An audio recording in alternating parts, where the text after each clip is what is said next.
Assalamu alaikum dear students, this is Tahir Raza. In our last lecture we discussed about the contents of the short story, the main hero of the short story, conflict of the short story, and different techniques that I gave you in my previous lecture. And right now we are going to start how to read a short story or how to prepare a short story. This lecture inshallah will help you how you can do your self-study while you are in your homes and having your textbooks in front of you, if you have, and I think you must have that. Focus, what should be your focus when you are having a textbook in front of you, that what I have to understand. The very first question, the very first focus that must come in your mind कि मुझे अब करना क्या है, मैंने उस text book को कैसे लेकर शॉर्ट स्टोरी को प्रिपेयर करना है. आज का हमारा जो लेक्चर है वो शॉर्ट स्टोरी की प्रेपरेशन के ऊपर है. ओके जी, now what I have source which is text book book one में क्या प्रिपरेशन होगी जो कि ट्रांसलेशन की होगी, and that is of 15 numbers. Short questions would be there, they are of 12 numbers. Multiple choice 5 number, and you can see that it consists of a very huge numerical data in your short story. How? You will be having 32 numbers, यानी 32 number को आपने 100 में से English language के short story के इस हिस्से को डील करना है. बल्कि ये 32 से भी ज़्यादा ही हो जाएंगे. इसमें 5 नंबर जो हैं वो आप ऐड कर सकते हैं पंक्चुएशन के, जो कि आगे अभी मैं आपके सामने डिफाइन करने जा रहा हूँ. ओके जी, first of all English language, and I have to convert it into Urdu language. Urdu, English, I know that is a foreign language, that is not my native language, that is a language which is unknown to me, and I can only understand it through some kinds of numbers and some kinds of sentences and tenses, whatever you can say. लेकिन यहाँ पर तो अब आपको उसे सबसे पहले उर्दू में कन्वर्ट करना है. क्या करना है? ट्रांसलेशन की प्रिपरेशन शुरू करने जा रहे हैं, लेकिन अहम तरीन काम अब यहाँ से आपका स्टेप बाय स्टेप मैं शुरू करने जा रहा हूँ.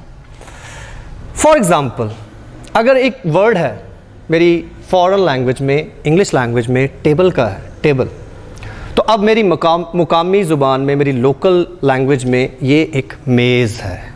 अगर मैं इसको टेबल लिखता हूँ तो वो टेबल का तो वर्ड तो मेरी इंग्लिश लैंग्वेज का है, ना कि उर्दू लैंग्वेज का है.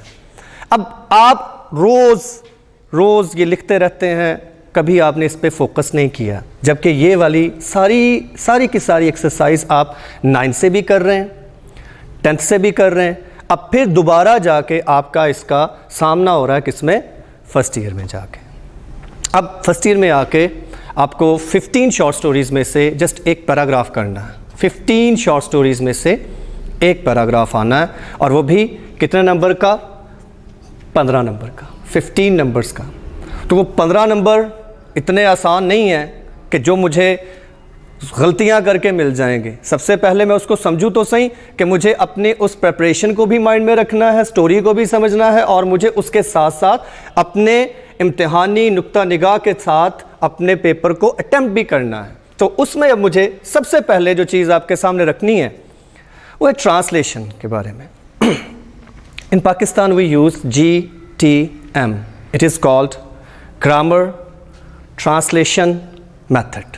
I repeat it, grammar translation method. हम एक इंग्लिश के वर्ड को पकड़ते हैं, इंग्लिश के एक सेंटेंस को लेते हैं, देन फिर क्या करते हैं, उसमें से उसको कन्वर्ट करते हैं अपनी मुकामी ज़ुबान में. अब जब वो मुकामी ज़ुबान में मैं कन्वर्ट करने की कोशिश करता हूँ, तो फिर मैं क्या करता हूँ, मैं समटाइम्स अगर उसको किचन ही लिख दूँगा तो एग्ज़ामिनर क्या करेगा, it's not a word of Urdu, it's a word of English, वो उसको इंसर्कल कर देगा. उसकी सही उर्दू क्या है? बावर्ची खाना.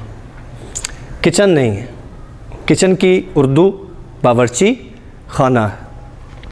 इन ग्रामर ट्रांसलेशन मेथड हमारे सामने कुछ ऐसी चीज़ें आती हैं जिनको हम समझने से कासर रह जाते हैं। हमें समझ नहीं आती है कि अच्छा ये एक सेंटेंस था, इसमें मुझे इसकी सेंस कैसी रखनी थी, मुझे उस सेंस को सही पैराए में कैसे लिखना था। सबसे पहला स्टेप के साथ हम आप बात को आगे बढ़ाएंगे। Step 1 is there. क्या है वो? Sentence of text. I have written some sentences from your first short story, from the very first page and from the second page some kind of. Here is a sentence. Let's analyze this sentence. Okay. I am Mr. Stewart. Mr. Stewart. Okay. Then I am rather busy. Norma said. Okay. Monetarily, she challenged. Okay. Now you are loading things. Just अपनी short story की book पकड़ें, get the page and try to find these sentences in your book. When you will be having your sentence, it's like this. I am Mr. Stewart. First of all, please focus on this thing. This thing. They are called quotation marks, inverted commas. Quotation marks and inverted commas. It has both names. जब भी कोई sentence किसी inverted commas में लिखा जाएगा, whenever a sentence will be in inverted commas, it will be considered the actual words. What? Actual words, यानी हकीकी अल्फाज। किसके हकीकी अल्फाज? स्पीकर के, नैरेटर के। यानी वो जिसका सेंटेंस है, जिसने बोला है, जो बोलने वाला, जो अटर करने वाला, जो परफॉर्म करने वाला वो इंसान है, वो आपका नैरेटर है। He is, she is, what ever, वो आपका नैरेटर है, नैरेटर है। He is called the speaker also. Okay ji, and you can see in these inverted commas the sentence, and after that I have written the actual words at every place. You can see is a sentence monetarily and it has a question sign, you can see, but there is no structure of interrogative sentence, no structure at all there. But still it is considered an interrogative or interrogative sentence. Question sign is there because of. She challenged. Again, who? She, who? She is Norma. तो पहले step में sentence of text को analyse करें। जो भी quotation marks के अंदर sentences हैं उनको आपने समझना है वो क्या है। They are the actual words of the narrator और स्पीकर। ये पहला काम है, क्योंकि आपकी सारी शॉर्ट स्टोरीज जितनी भी बुक है उसमें जगह जगह आपका इनसे सामना होने वाला है। They are in a bunch of way in the text. ये फैले हुए हैं पूरी टेक्स्ट में। If you don't have any idea about these things, it means that you are going to just cramming the text and whatever is there. So you must know about the speaker and the narrator. This is your first step. Okay, इसको mind में रखिएगा। इसको अब आपने आगे मज़ीद हमने इसको एनालाइज करना है, इसको आगे जाके हमने और बयान करना है। ठीक है, तो पहला काम अब आपका हुआ ये वाला। उसके बाद एक अहम तरीन है बात जो कि हमने यहाँ पे करनी है जाके, क्योंकि अभी इनका जिक्र हो गया है, ये आ गए हैं, इन्वर्टेड कॉमास हैं या कोई भी अपॉस्ट्रोफी है, उसके बारे में बात करेंगे। Language of contraction. Language of contraction, इसमें हम क्या करते हैं? इसमें हम use of apostrophe, use of apostrophe, you can see it's are and I have written in a way just apostrophe at the top of two words, just like an R-E-R. Am, only one letter I have chosen and I have written apostrophe at the top of that letter. Will, apostrophe is there, and double L, will. It's like you can say it is your punctuation. The very first thing that I told you over there, you can see punctuation for 5 numbers that's also embedded in the textbook. How? अब ये 5 number, ये आप देख सकते हैं, ये are लिखा है, मैंने ये सेंटेंस लिखा है यहाँ पे, now you are loading things. You can see कि ये वाला जो आर है, दिस वन, तो ये इस तरह है, ये इस तरह है. ऑब्वियसली इसको हमने इख्तिसार कर दिया, हम नहीं कर सकते हैं. Only the writer can do it. We have to understand it. It is the only authority of the writer, because he has poetic license, because he is the creator of that textbook, that short story, that piece of writing, whatever is there. R ऐसे लिखा गया. AM देखें 2 letters पे है, ये इसको ये ऐसे ले लिया गया. M जैसा कि ये वाला M है. गौर कर लें अब आप बच्चे, यहाँ पे ये कन्फ्यूजन अब आपकी दूर होनी चाहिए कि ये इख्तिसार में, कॉन्ट्रैक्शन में लिखा गया लेटर है, इसका सही मायना क्या है? ये है, ये है, ये है. this one, am, not that. It's like this. Okay, again, monetarily consider one thing please. जब आप टेक्स्ट बुक में देख रहे हैं, कोई ज़रूरी नहीं है वहाँ पे कोई स्ट्रक्चर जो होगा वो as it is interrogative sentence का होना चाहिए, वो तो ही होगा. नहीं, ये राइटर की अथॉरिटी है, वो जैसे मर्जी अपना वो टेक्स्ट, वो सेंटेंस वो क्रिएट कर सकता है. हमें उसको सिंबॉलिक वे में समझना होता है कि आया वो जो सेंटेंस है, जो उसकी अटरेंस है, वो किस वे में होनी चाहिए. ठीक है, यू फाउंड हिम, तुमने उसे पा लिया, तुमने उसे ढूंढ लिया. यहां से अब देखें एक इंटेरोगेटिव सेंस कन्वर्ट हो रही है. ठीक है, तो यहां पे एपोस्ट्रोफी का यूज था. एपोस्ट्रोफी हम कैसे यूज करेंगे, और यहां पर आप जगह जगह देख सकते हैं, in all the sentences that I have written, the use of apostrophe is there. You can see. तो ये अब आपको मैंने एक वे बताया कि कैसे आप जब टेक्स्ट पढ़ेंगे तो इनको आपने ये कंसीडर करना है उसकी जो है असल वर्ब के मुताबिक, असल जो उसका यूज है उसके मुताबिक. अब ये बहुत अहम बात थी जो मैंने आपसे करनी थी. इसके ऊपर मैंने आपको उसका वे भी समझा दिया. अब एक और स्टेप पे चलते हैं, and that step is quotation marks. They are also called inverted commas. क्या है इन्वर्टेड कॉमास? एक बात ज़हन में रखिएगा, first word is always capital. ये आपके सामने मैंने ऊपर लिखे हैं, ये जो डबल भी हो सकते हैं, ये सिंगल भी हैं, बोथ वे में आप लिख सकते हैं. लेकिन ये बस कंसीडर करना है कि जब भी ये आएंगे, हमेशा इनके अंदर, यानी इस स्पीच के अंदर, इनके इन बिटवीन जो सेंटेंस होगा वो एक्चुअल वर्ड्स का होगा.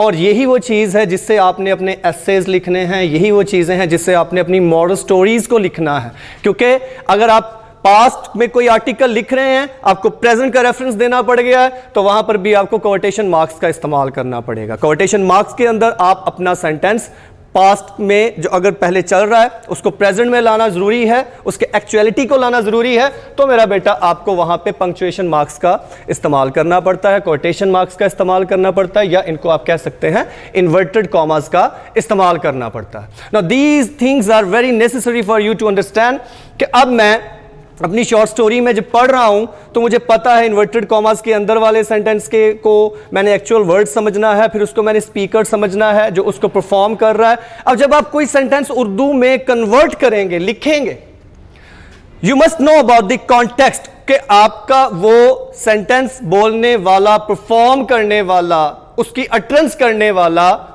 आपका स्पीकर और नैरेटर कौन है. अगर आपको ये नहीं पता तो हो सकता है आप अपने ये इन्हीं चीज़ों में से आपको ये FSC भी आए, MD-CAT भी आएगा।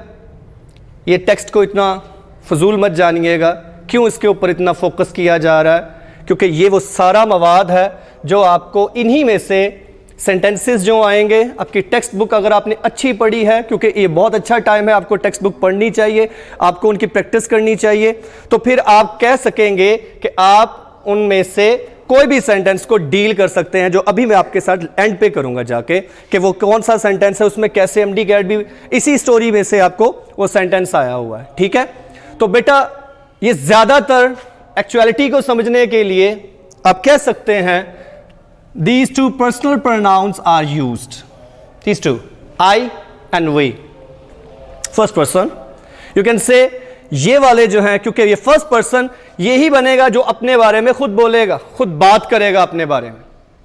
ठीक है, तो ये जब हम शॉर्ट स्टोरी को रीड कर रहे हैं तो मुझे उसकी टेक्निक्स का, लिटरेरी टर्म्स का आइडिया होना चाहिए, कौन कौन सी वो चीज़ें यूज़ हो रही हैं, ताकि अगर जब मैं उसकी सेंटेंस की फॉर्मेशन करूं तो मुझे क्लियरेंस मिले कि यहां पर ये सेंटेंस जो था वो फ्लॉ कैरेक्टर का था, फ्लॉ कॉन्फ्लिक्ट का था, फ्लॉ बंदे का था। देन आप उसको अच्छी तरह से लिख सकते हैं मेरा बेटा। Then let's deal with the very touchy which is called इमला। ये था तो दूसरा, लेकिन मैंने इसको थोड़ा सा एंड पे ले आया हूं, उसके एक रीज़न है, इस पर थोड़ी सी बात करनी है हमने मेरा बेटा। Kindly focus this, follow Urdu structure. जैसे कि पहले मैंने बात की आपके साथ, अगर आप किचन लिख रहे हैं, एग्जामिनर क्या करेगा, तो इसको इनसर्कल करेगा, because it's a long question, it consists of 15 numbers. Time and again I am repeating this thing कि ये 15 नंबर का है। अगर मैंने इमला की गलती की, सबसे पहली चीज़ जो चेकआउट होती है इस लॉन्ग पैराग्राफ में, एक पैराग्राफ आपको आना है और उस लॉन्ग पैराग्राफ में हमने क्या देखना है, आपकी इमला को देखना है। And you people, most of the students who do their FSC in English, in a scientific way, they are very weak in this activity. वो बहुत weak हैं, उनको उर्दू का पता ही नहीं है, और यही सबसे डेंजरस लैंग्वेज है आपके लिए। ये सब्जेक्ट है जो कि आपके नंबर्स में बहुत ज़्यादा मसला क्रिएट कर सकता है। इसमें सबसे पहले तो मेरा बेटा आपको लिखना ही नहीं आता है। आप लिख क्या रहे हैं, आपका वर्ड कुछ और कह रहा होता है, उस वर्ड की सेंस कुछ और जा रही होती है। मिसाल देता हूँ, ये मैंने एक सेंटेंस लिखा है, ये सेंटेंस आप सब बच्चे अपने अपने जो टेक्स्ट बुक आपके पास है घर में, तो ये सेंटेंस या हेल्पिंग बुक जो भी मैं आपको बताऊंगा, कौन सी भी आप ले सकते हैं, वो आपको फ़ायदे में रहेगी। तो ये सेंटेंस आपने, I have a dream speech है किंग मार्टिन लूथर की, उसका फर्स्ट पैराग्राफ जो 2019 में इस साल ट्रांसलेशन के लिए आया भी था पेपर में, ये वही पैराग्राफ का लास्ट सेंटेंस मैंने उठाया। सुनिएगा ज़रा। इस एतकाद के साथ काम जारी रखो, the last sentence of the first paragraph, the last sentence, कि सज़ा बेजुर्मो ख़ता बाइसे ततहीर रूह है। रूह की ततहीर होती है। अब रूह की ततहीर क्या है, ये इस सेंटेंस को, ये पूरे उस पैराग्राफ की, ये जो सेंटेंस है ये उसकी जान है, ये उसकी सोल है, उस पूरे एक फुल पैराग्राफ की। तो ततहीर रूह है। What do you mean by the purity of the soul? Purity of the soul. How it can be possible? The purity of the soul. ऐसा गुनाह जो आपने किया नहीं है, उसकी आपको सज़ा भुगतनी पड़ जाए, आपको उसकी सज़ा भुगतनी पड़ जाए, लेकिन आप उसको अल्लाह की रज़ा समझते हुए उसको भुगत लेते हैं।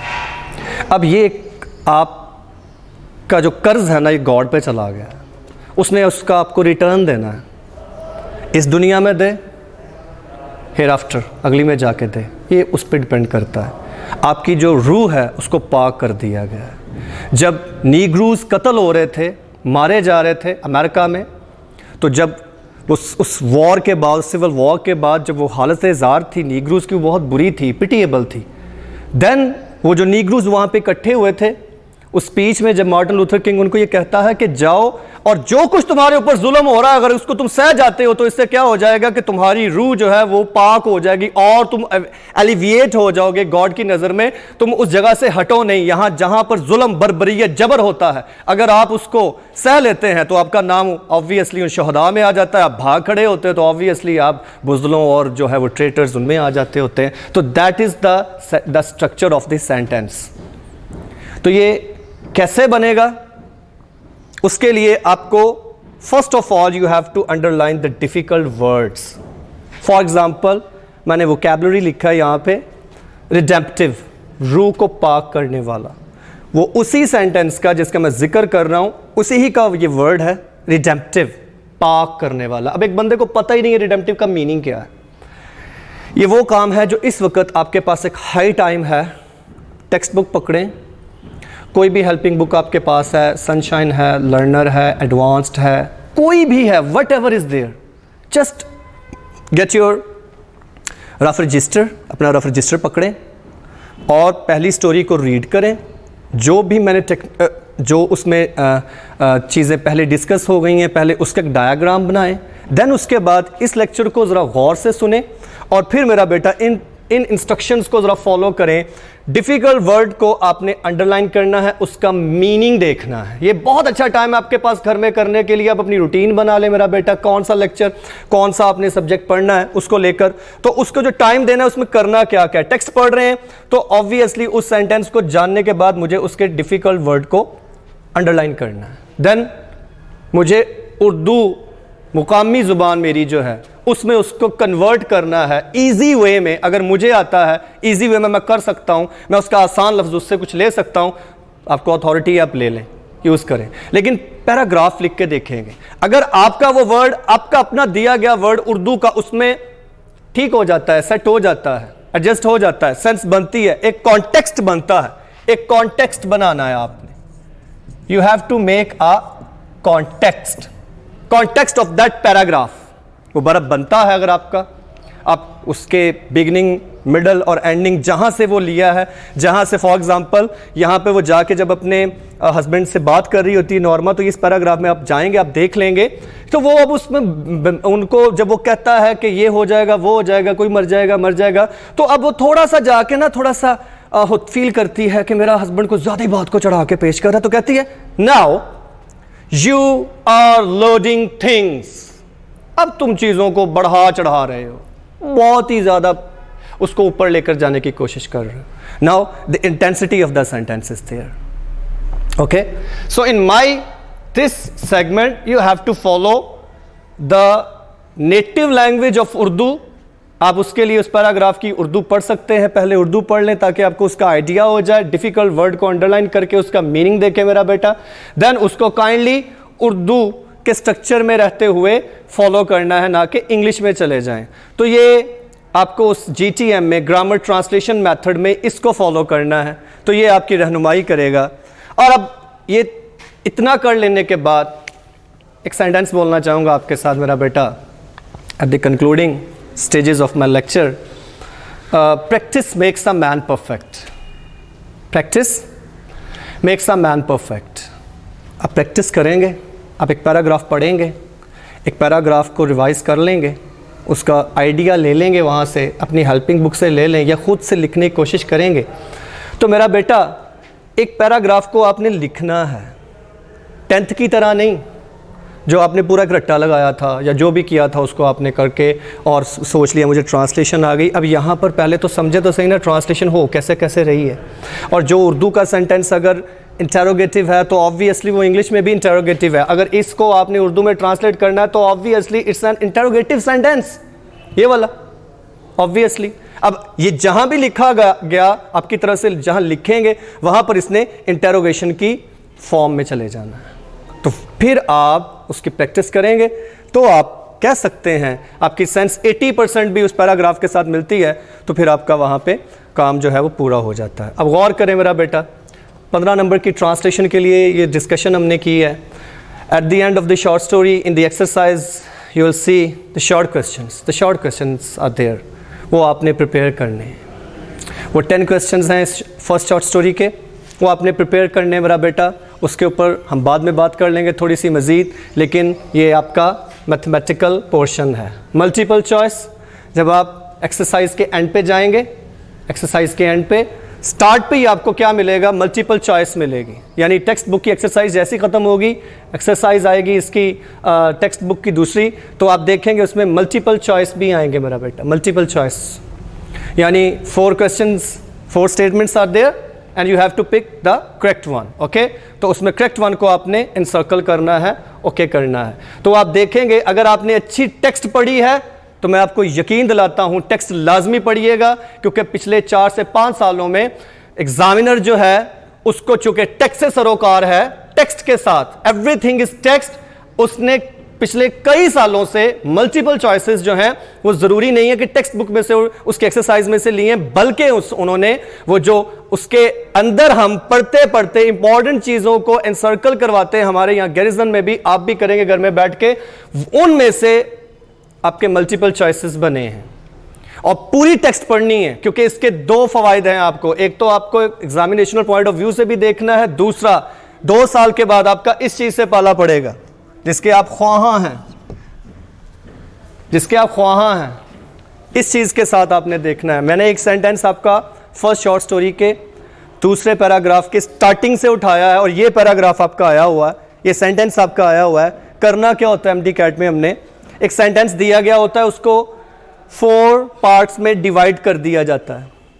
आपको कहना उन्होंने क्या है, just encircle the error in the sentence. तो ये सेंटेंस अगर आप गौर से पढ़ेंगे, inside the carton was a push button unit fastened to small wooden box।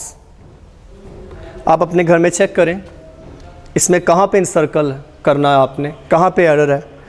आपको एरर मिल जाएगा, मैं नहीं बताऊंगा आपको, आपको खुद फॉलो करना है। ज़रा आप फोकस करेंगे तो वो यहाँ कहीं जाके आपको वो आपका एरर मिल जाएगा। आप देखेंगे इतनी छोटी सी गलती है और वो आपको नंबर आपका मिल जाएगा। तो ये कैसे मिला आपको, टेक्स्ट से मिला। So translation, short question, multiple choice, and even though the punctuation and the MD-CAT sentence. I have discussed almost all the things of a short story which are very necessary for you people to understand. If you are dealing with the text, without that you will be having good numbers but not a great knowledge. ये आपको समझनी इसलिए चाहिए, इन्हीं चीज़ों ने आगे जाके मज़ीद एक्सपैंड होना है। जब आप हमारे पास आएंगे इंशाल्लाह कॉलेजेस में, हम यहाँ पे अपने इदारे में ये चीज़ों को आपके सामने और डिफ़ाइन करेंगे और यही चीज़ें इंशाल्लाह आपकी ड्राफ्टिंग का काम करेंगी। इसको आपका टाइम है, ये आपको देना है। बेटा आज दौड़ रहे हो अगर किसी काम से तो सारी उम्र दौड़ते रहोगे, और एक दफ़ा अगर उसको करने का ठानोगे, उसके पीछे पड़ोगे तो इंशाल्लाह वो तुम्हारे आगे लग के भागेगा। So in my next lecture इंशाल्लाह we shall be discussing about the poem. Now we are going to start इंशाल्लाह the segment of poem. Thank you very much.